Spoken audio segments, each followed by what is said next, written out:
Salut la famille, bienvenue à Canada Auto. Aujourd'hui on va voir une autre Toyota Corolla. Cette fois-ci ce sera une sedan, donc une berline. Après avoir vu la hatchback, donc je vous la mettrai en haut, celle qui est coupée, donc 5 portes. Celle-ci sera 4 portes et elle est hybride, donc vous pourrez bénéficier d'un bonus. Alors, on va parler de son moteur, voir les différentes caractéristiques et puis surtout du prix de ce véhicule, surtout par rapport à l'autre que je vous mettrai en haut de cette vidéo. Sans plus tarder, je vous laisse admirer ce véhicule. À tout de suite.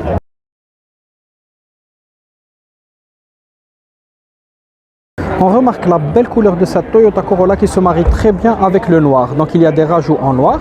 Donc on voit que c'est le noir brillant. Donc il n'y a pas de plastique proprement dit qui est brut et mat et qui ne brille pas comme ce dernier. Donc la finition de cette dernière c'est la XSE et elle est 4 roues motrices. On remarque que les feux sont des full LED.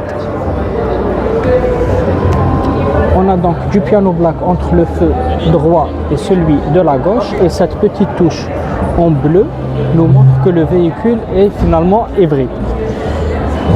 Donc c'est le côté électrique du véhicule. Nous pouvons voir sur le côté, on remarque des jantes identiques à celles de la version coupée, qui sont des 18 pouces en noir, et la coque du rétroviseur qui est avec la même couleur de la carrosserie. On regarde les radars ici au milieu qui nous permettent de faire le régulateur adaptatif, le stationnement automatique et beaucoup d'autres mesures de sécurité. Ici on trouve une lame en noir brillant, toujours en piano black, et on remarque que les poignées de porte sont de la même couleur que la carrosserie. Voici notre véhicule si on le regarde de profil. On remarque qu'il dispose d'une ouverture pour le toit ouvrant et qu'il y a une petite insertion du clignotant. Il n'y a pas un contour en chrome qu'on trouve généralement dans les véhicules un peu haut de gamme. Peut-être qu'on trouvera dans le Camry. On va voir si on n'aura pas une version sportive. On remarque ici qu'on peut accéder au véhicule sans utiliser les clés, donc keyless. En ce qui concerne l'arrière du véhicule, je vais juste fermer ce petit coffre, petit par rapport à celui de la Camry, hein, qu'on soit d'accord. Donc on remarque que c'est une version qui est plus ou moins, allez, on va dire penchée vers la sportivité, même si le moteur n'est pas très puissant. C'est un 1.8 qui nous développe dans les 138 chevaux à peu près, parce que c'est pas un hybride rechargeable, donc le moteur électrique se recharge en freinant. Alors ici on remarque le gros diffuseur en noir brillant avec deux sorties d'échappement en chrome, et ici il y a une petite extension qui joint les deux feux comme on l'a trouvé à l'avant, en plus du petit aileron comme celui qui est donc sous les portes, donc latérales dans le véhicule.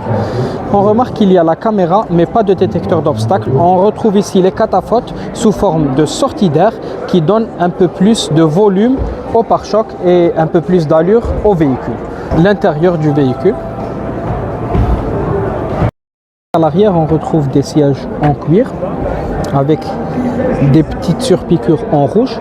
On a un accoudoir central doté de porte-gobelets, et ici on retrouve les isofix, donc si vous avez des sièges auto. Malheureusement la voiture ne nous offre pas donc les sorties d'air. Par contre il y a des petits chargeurs type C pour les passagers arrière. Pour ce qui est des matériaux, sans surprise, chez Toyota on retrouve toujours beaucoup de plastique. Par contre, il y a les vitres électriques plus le siège chauffant même à l'arrière. On passe voir l'avant du véhicule.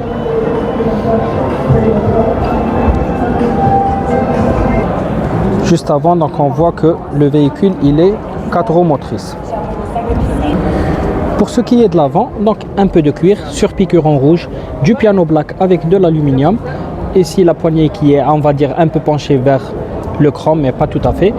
Les vitres électriques, verrouillage, déverrouillage des portes et le réglage des rétroviseurs aussi électrique. On retrouve un seuil de porte avec écrit dessus Corolla et le réglage des sièges qui est électrique avec le soutien lombaire aussi et pas mal d'options ici comme le volant chauffant, etc. Donc là, on remarquera que c'est la toute option parce qu'il n'y a pas de vide, il n'y a pas de bouton tout noir en plastique. Alors,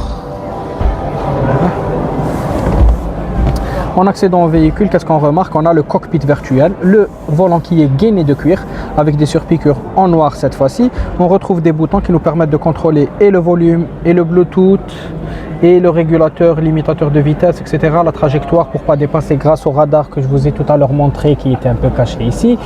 On remarque qu'on a un miroir, enfin rétroviseur central, mais qui doit être manuellement réglé pour ne pas être ébloui par les lumières arrière. On retrouve ici centrale, pas 100% digital vu qu'il y a un petit bouton pour allumer et éteindre et augmenter ou diminuer le volume. Des bus d'aération très simples, dissimulés dans cette petite partie en piano black qui nous permet de contrôler tout ce qui est climatisation. Ici on aura donc on a retrouvé le chargeur sans fil plus les sièges chauffants à l'avant. On a ici le petit pommeau de vitesse pour la boîte de vitesse automatique pour notre moteur 1.8 qui consomme entre 5 et 5,7 litres au 100 km. On rappelle que la voiture est hybride. Des porte-gobelets, le frein à main sous forme de bouton et l'auto-hold. On a un petit accoudoir qui est de la même matière que les sièges avec des surpiqûres en rouge et un petit rangement à l'intérieur, avec des prises type C ou 12 volts. On retrouve aussi une boîte à gants qui nous permet de ranger pas mal de choses et des rangements dans les portières du véhicule.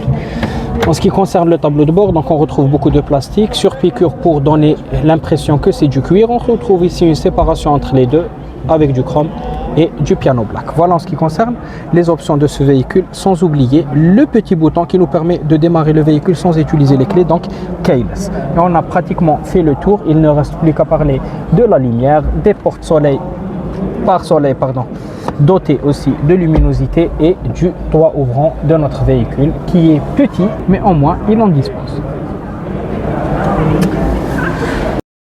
Concernant le prix maintenant, donc il est à un prix de départ de 26 000 $, donc qui est pratiquement équivalent à celui de son homologue le hatchback. Par contre, pour la toute option ou le modèle exposé, on retrouve un prix un peu plus élevé avec 3 ou 4 000 $ de plus.